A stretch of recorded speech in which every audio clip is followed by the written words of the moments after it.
masale fola mabini masale ba kele busuma ke momeri la minifa Maria Jammeh fa nyama sakele maini bara anye masani tambo mabini masale ba Gambia masale foto mabini masale Auzu billahi minash shaitani rajim Bismillahir rahmanir rahim Alhamdulillahi rabbil alamin Alhamdulillahi rabbil alamin Alhamdulillahi rabbil alamin.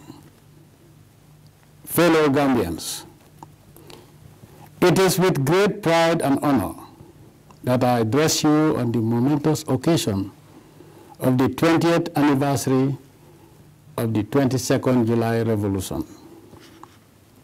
We are grateful to the Almighty Allah that this year's commemoration of the revolution also coincides with the holy month of Ramadan. The 22nd of July 1994 ushered in a revolution that continues to represent the true spirit of the people of Africa in general and the Gambia in particular, based on the cardinal principles of accountability, transparency, and justice for all, bolstered by truly democratic institutions. It has been 20 years since I assumed leadership of our dear nation, and during this period, the country has been transformed from a mere Stone Age one into a modern entity through rapid socioeconomic and infrastructural development in all parts of the country without discrimination, and where all citizens are treated equally.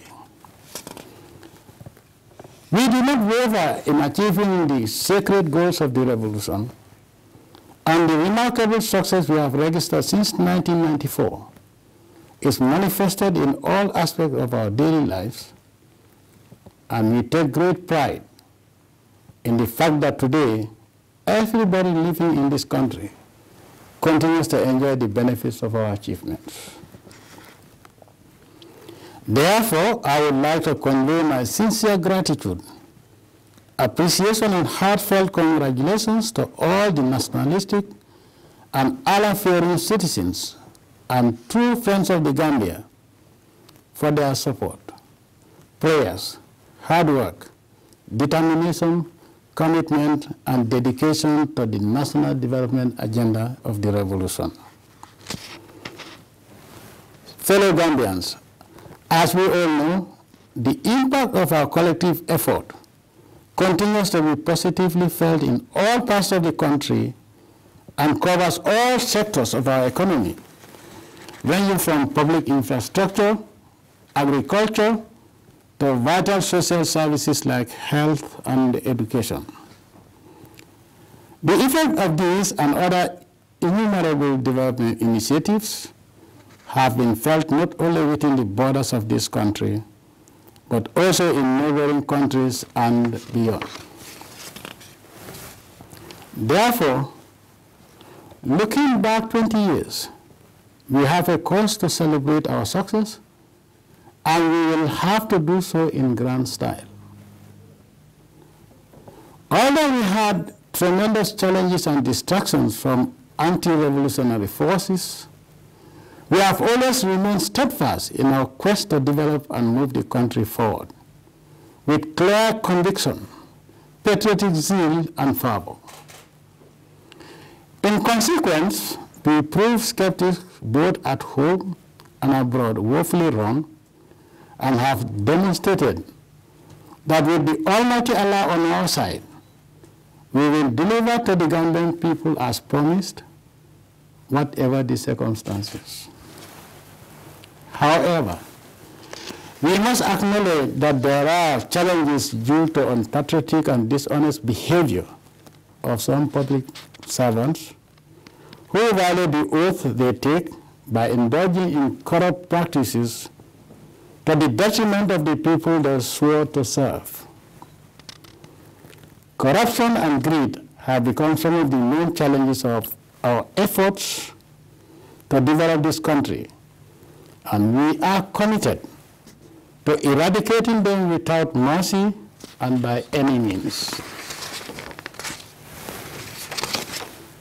I will reiterate that the fight against corruption is not only a duty for the government, judiciary, and the legislature, but a divine duty and a moral obligation for all Allah-fearing citizens of this country. The Holy Quran enjoins all Muslims to not only desist from corruption, but to eradicate it, and this is exactly what my government has ever stood for, to the extent that we are on the verge of establishing an anti-corruption commission very soon. Fellow Gambians, we will continue to design and implement effective policy initiatives and programs in all areas of government in order to promote the realization of our national development agenda. In this regard, the theme for this year's anniversary celebration is "With Allah the Almighty on our side, and all of us working together, the economic superpower status will be achieved by 2024, unquote." Let me repeat that part.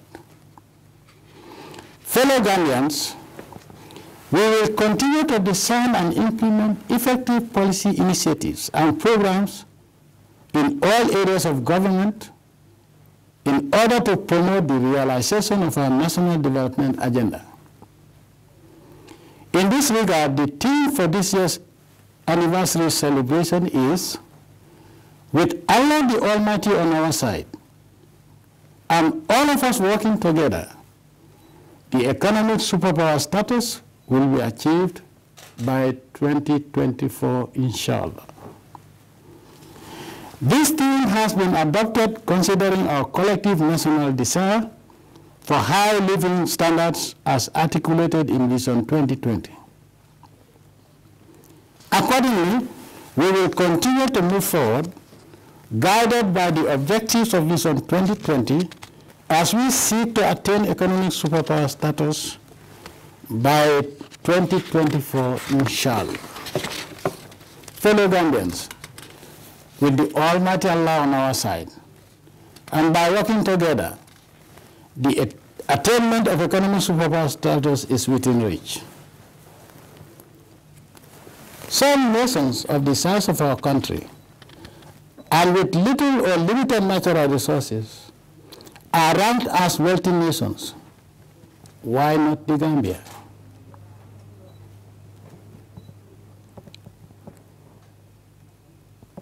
Let me repeat for a point of emphasis. Some nations of the same size as our country, and with little or limited natural resources, are ranked today as wealthy nations. Why not the Gambia? We need to work harder collectively, and we shall sooner rather than later be in the group of the wealthiest nations in the world. Sound, honest, and disciplined economic management underpin all our development aspirations, and as such, will remain the cornerstone of our efforts to attain economic superpower status. Economic development in the Gambia has grown rapidly since 1994, with great achievements in the key social sectors of education, health, public infrastructure, and the productive sectors, as well as the services sector. According to the 2013 Human Development Report, the Gambia's Human Development Index, or HDI, value increased from 0.279 in 1994 to 0.439 in 2013, representing an increase of 57%, or average annual increase of about 1.4%. Gross domestic product GDP has been growing at a rate of 5 to 6% over the last 4 years, of which agriculture currently contributes about 25 to 30%. This share of GDP is rapidly expanding, largely driven by significant investments in the sector since 1994. Fellow Gambians, the Gambia is on track to achieve the MDGs relating to education, health, water and sanitation, gender parity, reduction of maternal and infant mortality rates, and overall poverty reduction. Using the $1 per day per person poverty index, the incidence of poverty has been reduced considerably from 68% in 1998 to 36% in 2010. Today, we are closer to achieving full employment and decent incomes for all Gambians, including women and young people, than we were 20 years ago. Fellow Gambians, in line with our policy commitments to transform our great country into an economic superpower, we have embarked on various policy reforms in the finances and economic sector with a view to place the country on sound economic track. The institutions of tax administration have been rationalized, and this led to the establishment of the Gambia Revenue Authority, GRA, in 2007 to improve revenue collection and tax administration. Also in January 2013, we introduced the value-added tax, VAT, which is intended to broaden the tax base, eliminate tax losses, improve compliance, and consequently increase tax collection and revenue. In addition, the debt portfolio management has improved, and the public debt is within manageable limits, and we have put in place mechanisms to ensure that borrowed and donated funds are put to use for the intended purposes. The Integrated Financial Management Information System, IFMIS, introduced in 2007 to enhance efficiency and effectiveness in public finance management, has helped to bring about some order and transparency in the management of public finances. Thanks to the Almighty Allah, these policy reforms have not been in vain, as our economy remains strong and resilient over all these years, despite external shocks due to difficulties in the international economic system and the vagaries of the weather which caused the 2011 crop failure.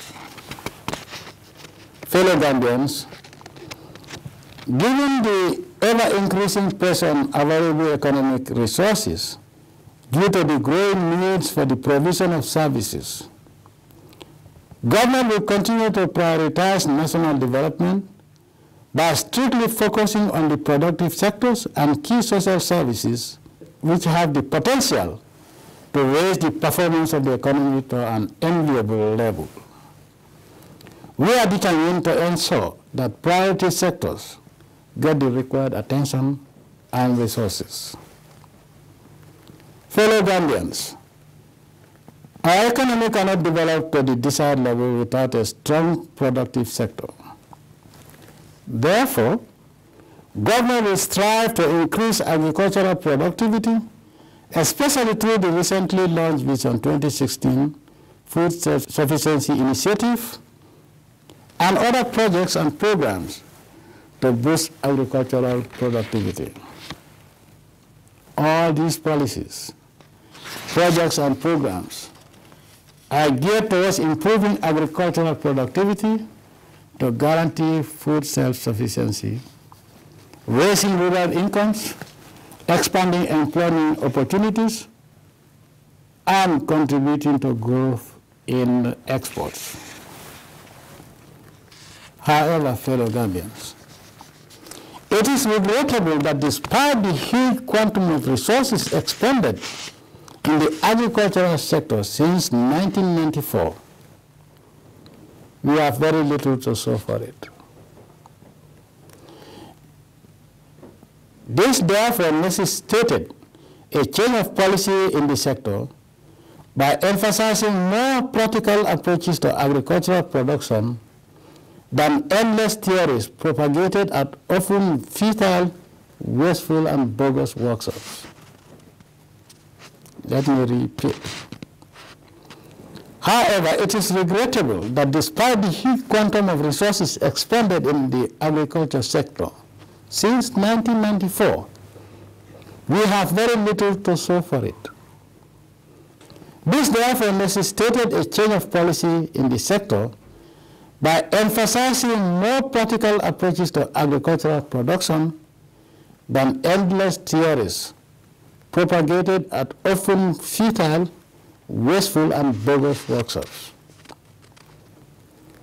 Fellow Gambians, as the private sector is often referred to as the engine of growth, we will continue to encourage private sector participation in all economic activities, either directly or through public-private partnerships.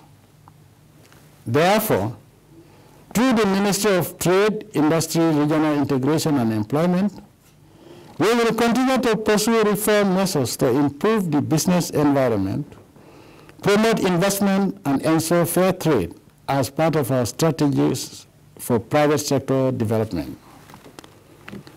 These reform measures are designed to support the government's policies towards the attainment of Vision 2020 and ultimately the economic superpower status.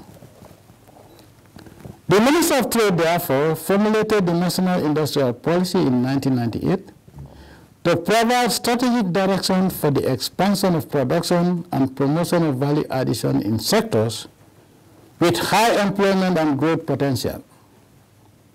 The ministry has also formulated the National Trade Policy, the Micro, Small, and Medium Enterprises Policy, and Employment Policy, all of which are essential to promote economic growth and development. The Gambia has ample business opportunities in the areas of agroforestry, fisheries, and petroleum, and through the Gambia Investment and Export Promotion Agency, GAIPA, we will continue to expose and market these opportunities at home and abroad. The service sector continues to be pivotal to the growth of our economy, and as such, government is paying particular attention to the sector by developing service standards and quality control measures, especially in the hospitality industry.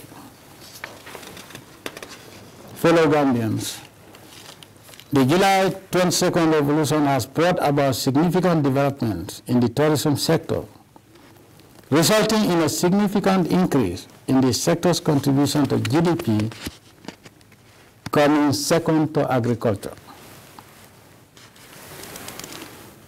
Thanks to robust policy measures, our country has become an enviable tourism destination in Africa with a competitive edge over many African destinations.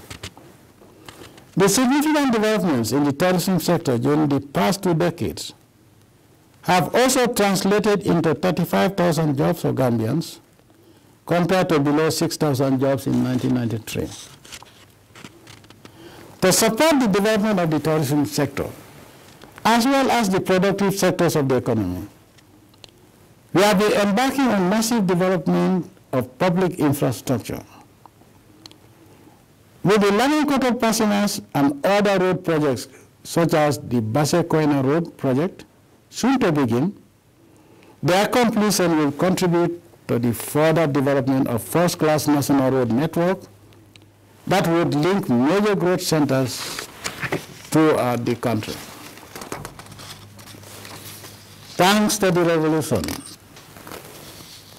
today there are more than 1,000 kilometers of paved roads around the country, compared to about 374 in 1993.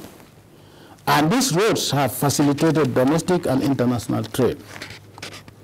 Moreover, they have opened up hitherto inaccessible parts of the country, thereby creating opportunities for the rural dwellers especially women, to have access to hospitals and markets for their horticultural products.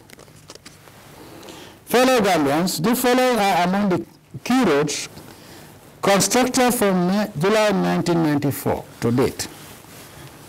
1, the Combo Coastal Road, Serakunda Mandinaba Road, Mandinaba Soma Road, Brikama Sanyang Road, SL Kerewan Road, Kerewan Farafenye Road, Farafenye Lamin Koto Road, Westfield Sukuta Road Project, Bara Underline, Trans-Gambia Highway, Soma Basse Sabi Highway, Basse Velingara Highway, Mandinaba Siliti, Trans-Gambia Road Project, Brikama Dindaya Basilame Road, Western Region Feeder Roads paved, etc., etc.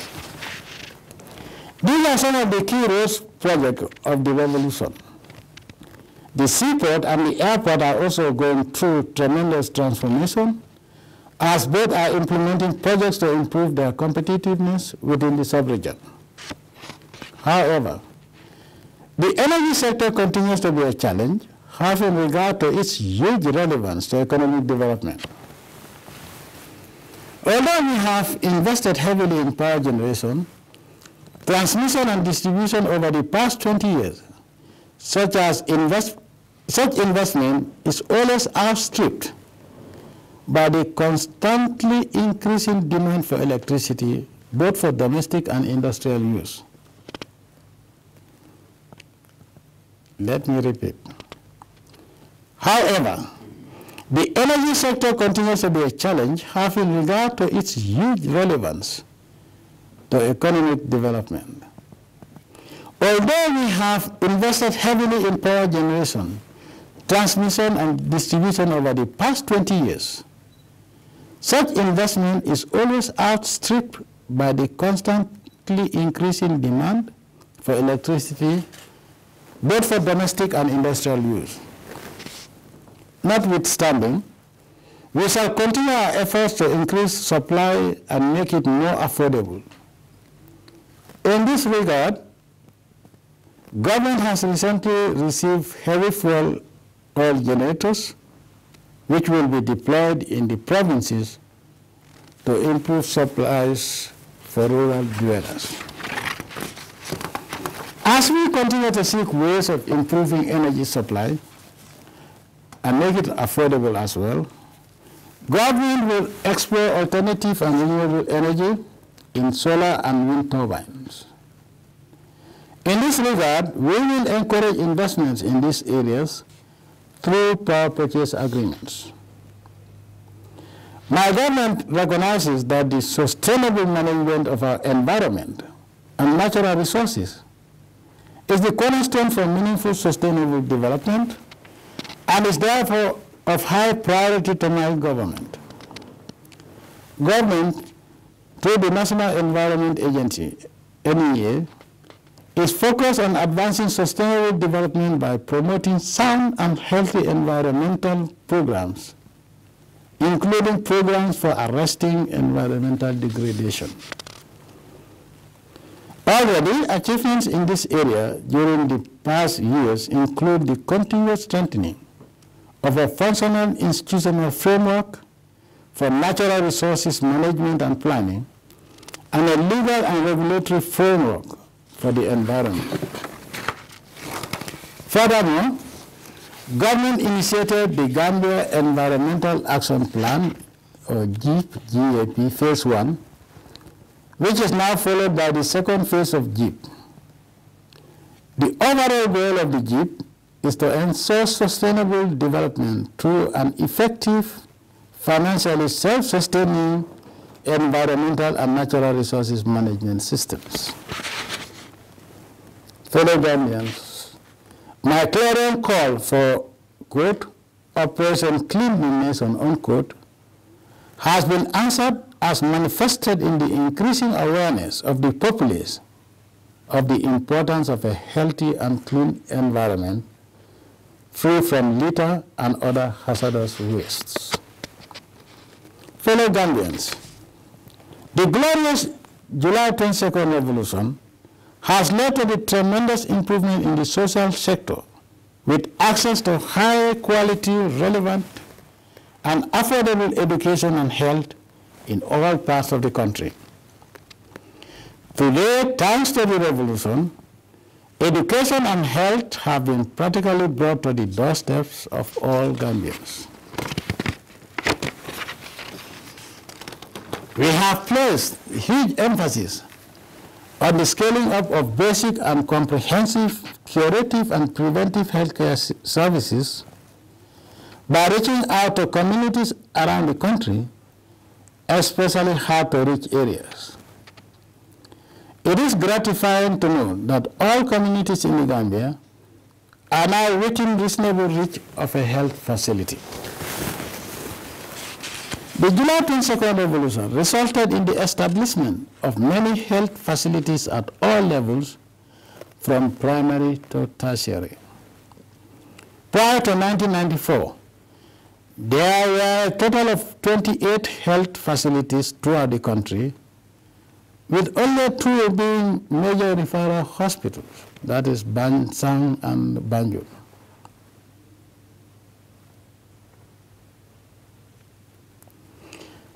At the moment, again, thanks to the revolution, there are 91 health facilities, out of which are six are major referral hospitals, strategically located around the country to ensure universal coverage. Currently, projects are well on the way to construct 4 more new health facilities to be completed by the end of this year.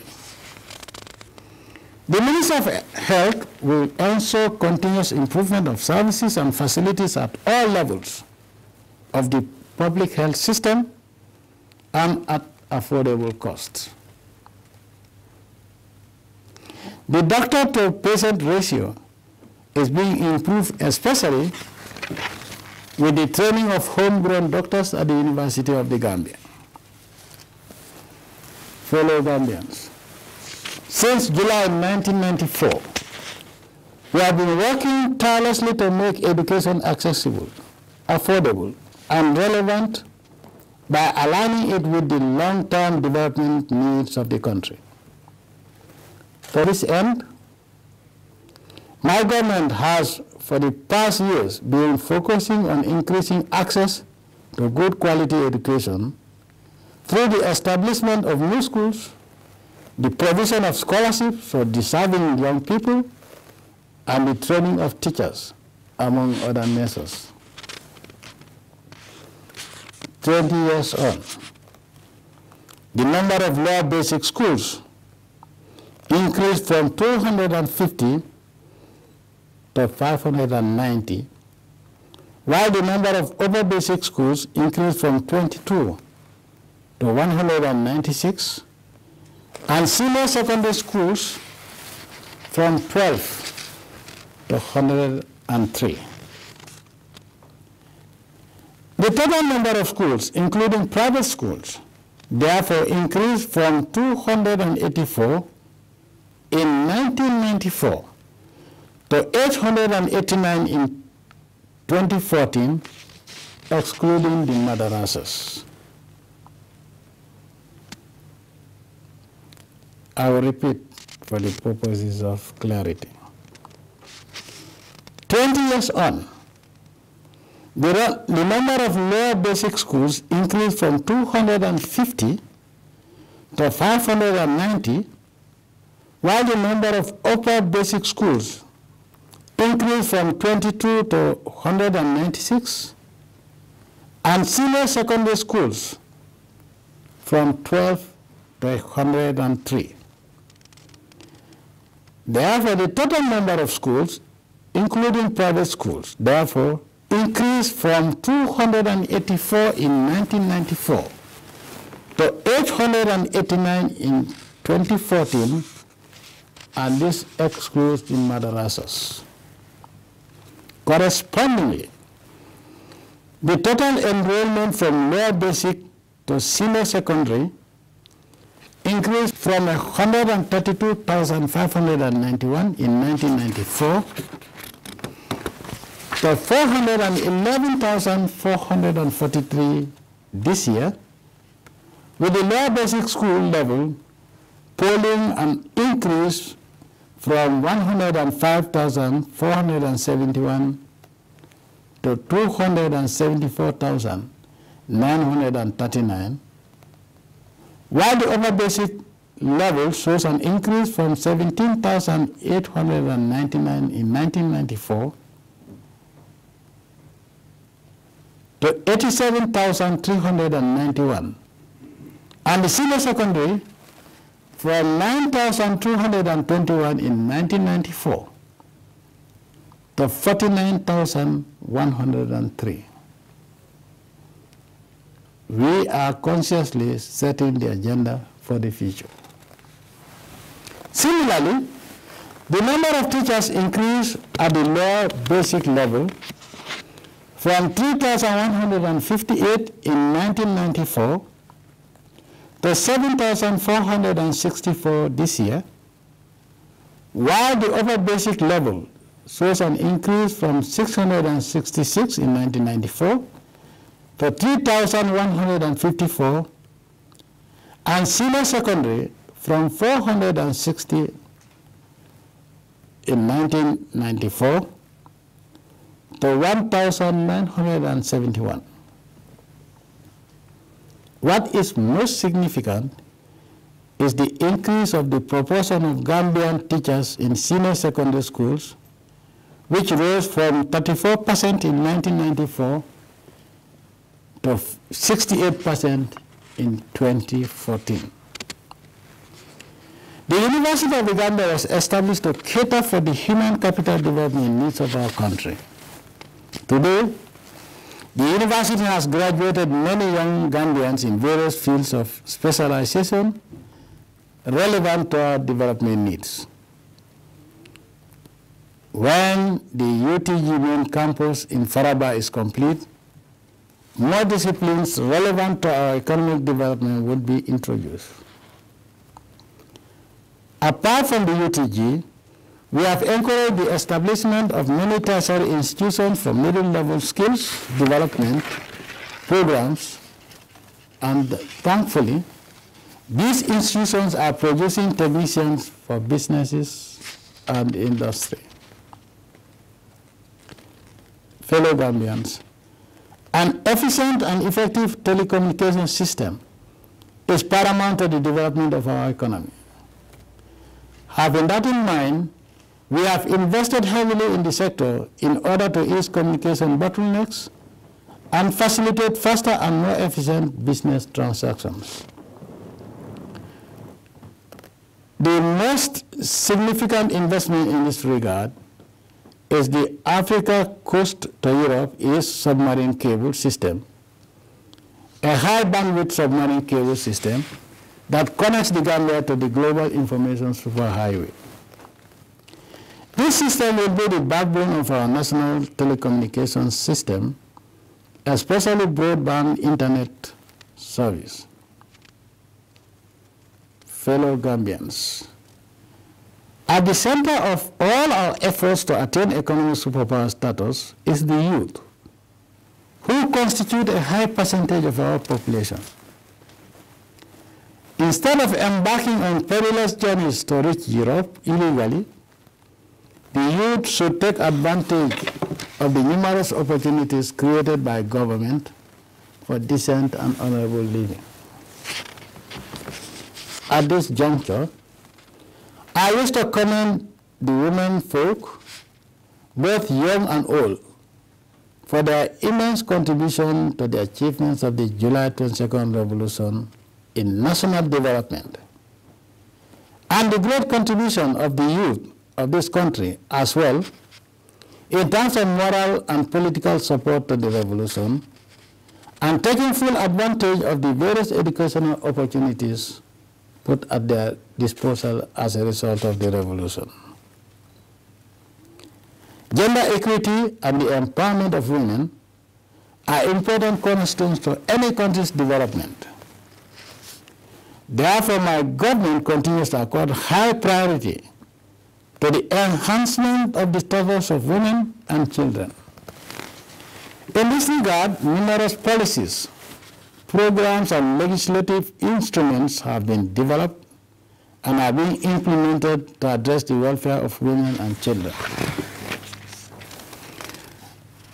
The implementation of these legislative and policy instruments has contributed to significant achievements in areas such as girls' education, legal reforms, and social services in support of women and children.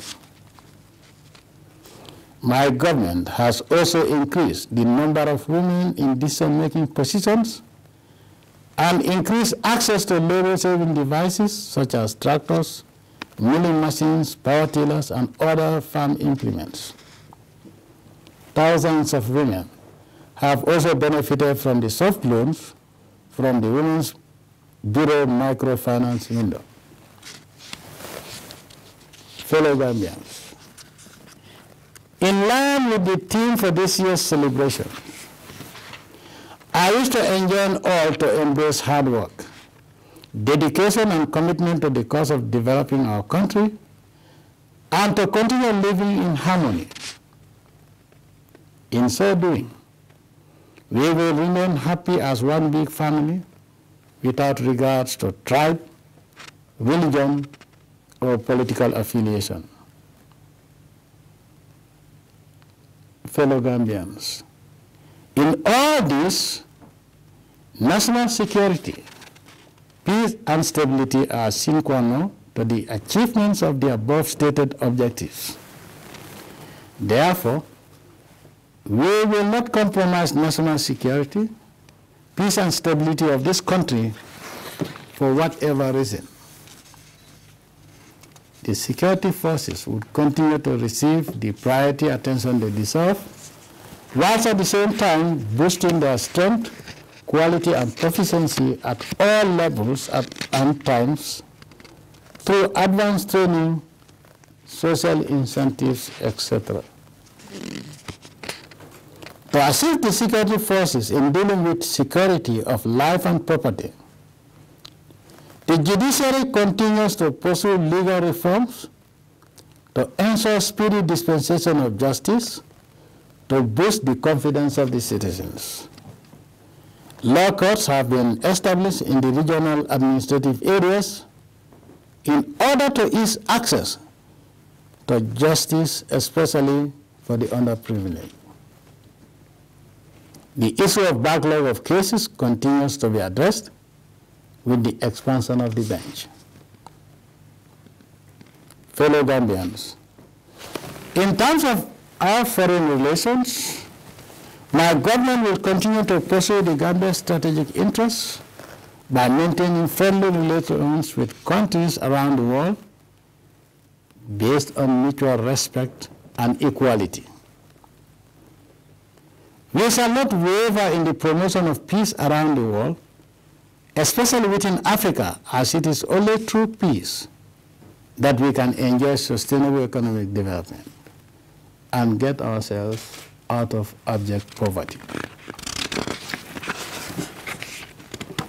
Fellow Gambians, our wish for economic superpower status is not a fantasy, but is actually within reach, and perhaps sooner rather than later. We have what is necessary to transform our dear country into a first world country. All we need is unity, dedication, and commitment to the nation and its interests. We must work hard and worship only Allah the Almighty at all times. We have to shun all the vices that will set us back and slow our glorious march towards economic supremacy. As a government, we have laid the solid foundation for rapid socio-economic development, and it is up to the citizens to take advantage of the opportunities. The past 20 years have been very momentous, and I once more thank all those inveterate patriots and Allah-fearing Gambians and our genuine friends for their steadfastness and unflinching support to the revolution. This has enabled us to achieve great milestones previously thought impossible. Thanks also go to the true friends of the Gambia who have joined the bandwagon in support of our endeavors with increasing consistency and genuine zeal. It is apparent and very obvious that we have made giant strides in developing this country, and the evidence is everywhere and for everyone to see. I wish you happy celebrations. I thank you and wish you happy 22nd July celebrations and Eid Mubarak in advance. May the Almighty Allah guide and protect and bless this country. Thank you.